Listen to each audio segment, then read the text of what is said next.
البدع والأهواء، أهل البدع العقائدية وأهل البدع السياسية. نقول بيننا وبينكم السلف، بيننا وبينكم الكتب، كان فيقول البدع بيننا وبينكم. Bismillahirrahmanirrahim. Alhamdulillah wassalatu wassalamu ala Rasulillah wa ala alihi wa sahbihi wa ba'd. Kita meneruskan pembacaan kitab Bulughul Maram yang ditulis oleh Al-Hafidz Ibnu Hajar Al-Asqalani rahimahullah taala. Pada pertemuan terakhir disebutkan ya kita sudah masuk di Kitabul Hajj. Kitab yang membahas tentang haji di Bulughul Maram ini disebutkan tentang keutamaan seseorang melakukan ibadah umrah, demikian juga haji. Kemudian disebutkan hukum haji sendiri adalah wajib bagi yang mampu. Adapun umrah bagaimana?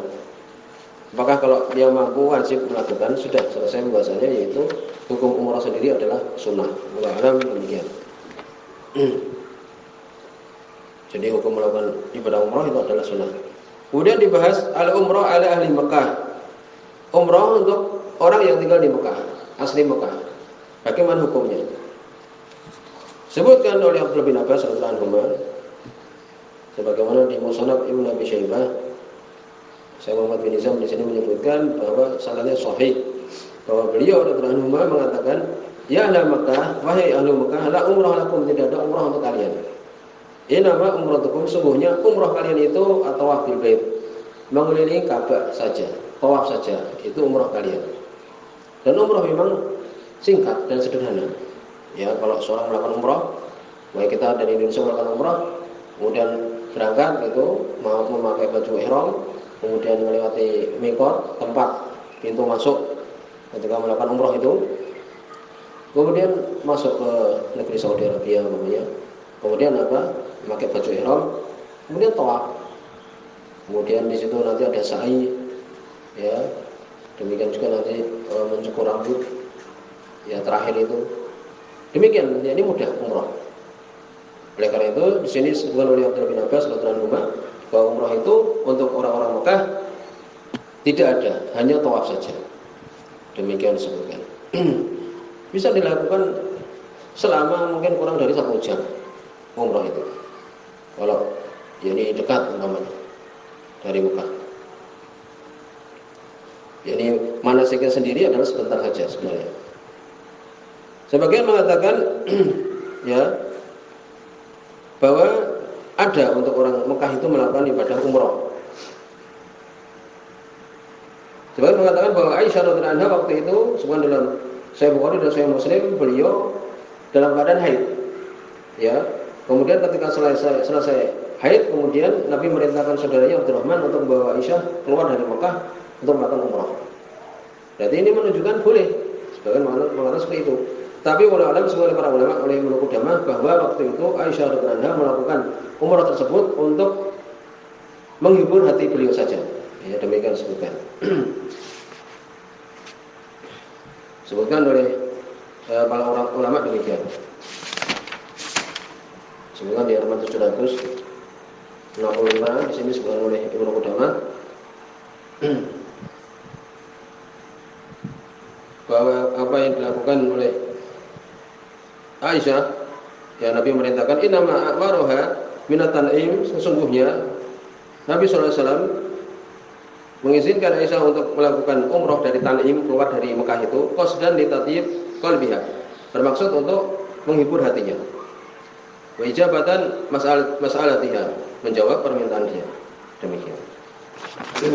Jadi kesimpulannya adalah untuk orang Mekah sendiri, sebutkan ini tidak ada umrah untuk mereka. Cukup bagi mereka itu tawaf. Walaupun terjadi perselisihan. Sebutkan di sini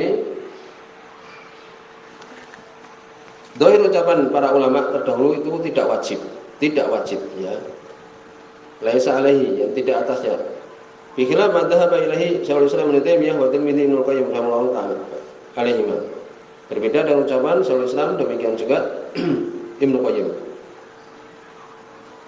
Mengatakan ada masru'iyati, tidak disyariatkan bahkan untuk orang Mekah. Ya, ini bisa dikatakan bid'ah malah, wallahu a'lam. Lalu sebagian mengatakan boleh juga orang Mekah melakukan umrah. Kemudian berikutnya hal lahu ayatamir fi sana aktsar min marrah. Boleh enggak umrah lebih dari 1 kali dalam 1 tahun? 1 tahun 2 kali umrah. Ya. Semula adalah boleh. Ya, demikian. Dengan syarat dia kembali ke negerinya lagi kemudian berangkat lagi. Semula adalah demikian. Ibnu Umar demikian juga Aisyah radhiyallahu anhuma keduanya umrah dalam 1 tahun itu 2 kali dengan syarat yang sahih. Demikian juga hadis tabi'u bainal haji wal umrah. Ikutilah antara haji demikian juga umrah. Fa innahuma yanqiyanil faqr. Semuanya keduanya itu bisa menghilangkan kefakiran. Berarti boleh. Kemudian disebutkan apakah kemudian umrah itu bisa terwakili dengan haji? Kesimpulan adalah iya terwakili. Di situ ada jenis-jenis haji namanya haji qiron, demikian juga tamattu. Ya, haji qiron demikian juga tamattu. Adapun tamattu maka pertama kali mereka umrah dulu kemudian haji. Jadi dia berniat dari Indonesia umpamanya umrah dulu. Kemudian setelah itu haji. Ya, rombongan-rombongan haji itu mereka niat umrah dulu, masuk Mekah, umrah, kemudian keluar lagi. Kemudian berikutnya niat haji. Adapun ya ini di situ ada qiron, ya ini berniat haji dan umrah bersamaan. Adapun ifrad yang berniat haji saja. Maka apakah mencukupi haji itu umrah? Jawabannya iya. Kalau orang melakukan ibadah haji berarti ibadah umrah dia lakukan di dalamnya juga. Apakah ibadah haji ini ya setelah kita menyebut itu adalah wajib, wajibnya itu segera ataukah boleh diulur-ulur? Bahwa sekarang dia sudah punya harta itu dan mampu. Apakah boleh? Nanti sajalah kalau sudah agak tua umpamanya. Sebagian mengatakan boleh. Ya, seperti sebagian pendapat dari para ulama seperti pendapat Imam Syafi'i, demikian juga Auza'i dan sebagainya. Dan benar adalah faur segera. Kalau dia punya uang, punya kesempatan langsung berangkat. Wajib untuk segera melakukan, tidak boleh ditunda-tunda. Dalilnya banyak seperti dalam ayat Al-Qur'an, sabiqu ila maghfiratin min rabbikum, bersegeralah kepada ampunan Allah Subhanahu wa taala. Demikian juga di situ ada hadis yang menjadi dalil. Ya, man aradal hajj falyata'ajjal, barang siapa ingin haji hendaknya dia segera. Ya, semua hadis itu hasan. Demikian. Ulang. Kemudian berikutnya hadis nomor 695. Wa Anas bin Malik radhiyallahu anhu, dari sahabat Anas bin Malik radhiyallahu anhu. Ini akan dibahas sekarang bahwa haji itu wajib bagi yang mampu. Mampunya itu bagaimana definisinya? Semoga di sini dari hadis Anas bin Malik radhiyallahu anhu, walaupun di sini mursal, ya. Sebagian mengatakan bahwa itu adalah ucapan Hasan Al-Basri dari Nabi SAW. Berarti apa? Mursal namanya. Beliau tidak bertemu dengan Nabi SAW, terputus dhaif. Kalau beliau mengatakan, dikatakan, ya Rasulullah, ya Rasulullah, mas sabil, apa itu sabil? Karena semua dalam Al-Quran, walillahi ala nasi hijjul baiti man istata'a ilaihi sabila. Untuk Allah atas manusia itu wajib untuk mendatangi Baitul Haram. Barang siapa yang dia itu mampu, man istata'a ilaihi sabila. Sabil ini apa? Kalau Nabi mengatakan azad warahilah, zat perbekalan, warahilah kendaraan. Rawu Daruqutni, diriwayatkan oleh Imam Daruqutni, wasahu al-Hakim, disebutkan oleh al-Hakim, warajih irsaluhu. Yang benar adalah mursal, tadi sudah disebutkan. Demikian juga hadis nomor 696. Wa akhrajahu at-Tirmidzi min hadis Ibnu Umar aidan. Dikeluarkan oleh Imam At-Tirmidzi dari hadis Ibnu Umar juga. Wa fi isnadih dha'fun. Di isnadnya ada rawi yang lemah, yaitu Ibrahim bin Yazid Al-Khawzi matruk, tertolak dia. Lalu bagaimana sekarang tentang syarat ibadah haji? Ya, disebutkan bahwa hendaknya dia memenuhi syarat-syarat, di antara ini mempunyai perbekalan dan rahilah, kendaraan. Disebutkan juga dia hendaknya untuk mencukupi keluarganya juga, ada perbekalan untuk keluarganya. Jangan sampai kemudian di rumah dia ibadah haji mereka dalam keadaan kelaparan.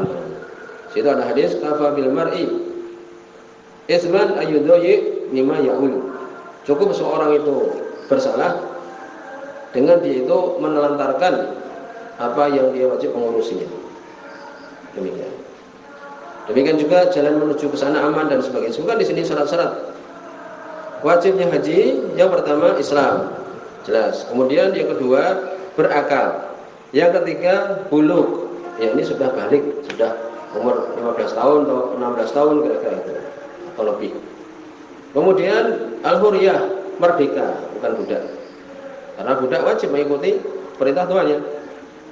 Tuannya kalau melarang ya tidak bisa. Kemudian disebutkan dari syarat-syarat ini, syarat yang pertama dan syarat kedua itu syarat wajib dan syarat sah. Ya.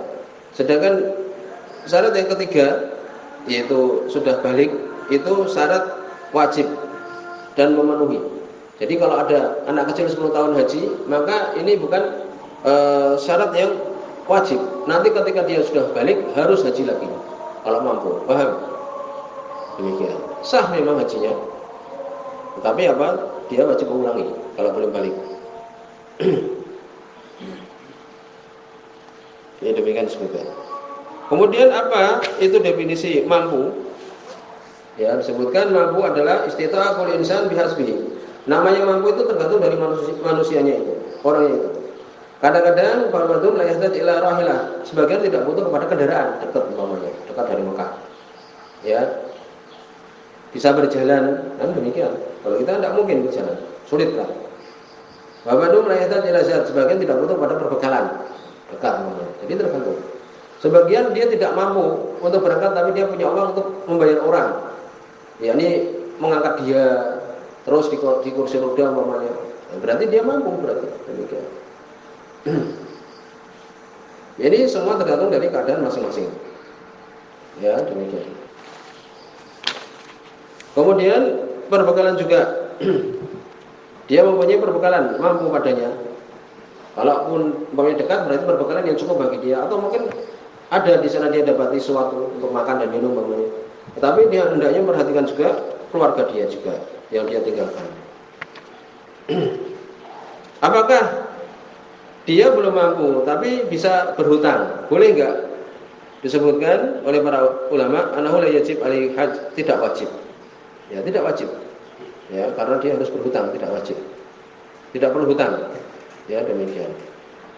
Kemudian dia punya ikor, punya tanah. Ya, demikian juga rumah umpamanya. Sebutkan kalau dia butuh kepada rumah dan tanah itu umpamanya tidak boleh untuk dia menjualnya. Tapi kalau dia masih ada sisa umpamanya dijual kemudian dia haji maka boleh. Demikian juga disebutkan untuk jalannya itu aman untuk menuju ke sana. Demikian juga disebutkan bagaimana kalau dia mampu semuanya tetapi dia baru dapat uang umpamanya. Dapat uang 500 juta umpamanya. Tetapi 2 hari lagi umpamanya sudah haji. Dia dapat uangnya tanggal 4 Dzulhijjah umpamanya. Nah, seperti ini tidak mungkin sampai ke sana. Maka disebutkan kalau tidak mungkin berarti tidak wajib. Kemudian berikutnya hadis nomor 697. An Ibnu Abbas wa an Ibnu Abbas radhiyallahu anhu dari sahabat Abdullah bin Abbas radhiyallahu anhu. Di sini disebutkan oleh Imam Muslim. Ya, ini tentang hajinya anak kecil. Ana Nabi sallallahu alaihi wasallam, sesungguhnya Nabi sallallahu alaihi wasallam laqiya Raqban bi Rauha. Beliau bertemu dengan rombongan dari Rauha, suatu tempat. Faqala, kemudian Nabi mengatakan, "Manil qaum? Siapa kaum ini?" Qalu, mereka mengatakan al-muslimun, yakni kaum muslimin. Faqalu, maka mereka pun bertanya juga, "Man anta? Siapa engkau?" Mereka tidak tahu. Faqala Rasulullah, maka Nabi mengatakan Rasulullah. Farafa'at ilaihi imra'atun sabiyan. Maka ada seorang perempuan mengangkat anak kecil di hadapan Nabi sallallahu alaihi wasallam. Faqalat, sambil mengatakan, "Alihada haj? Apakah untuk anak ini haji?" Qala na'am. Nabi mengatakan, "Iya, anak kecil belum balik." Walaki ajrun, untukmu pahala. Orang Muslim. Di sini menunjukkan bahwa hajinya anak kecil itu adalah sah. Demikian. Bagaimana ihramnya? Ya, ihram dengan izin dari walinya. Kalau kemudian tidak bisa tawaf, ya diajari tawaf dan sebagainya, dia mendapatkan pahala, walinya itu mendapatkan pahala.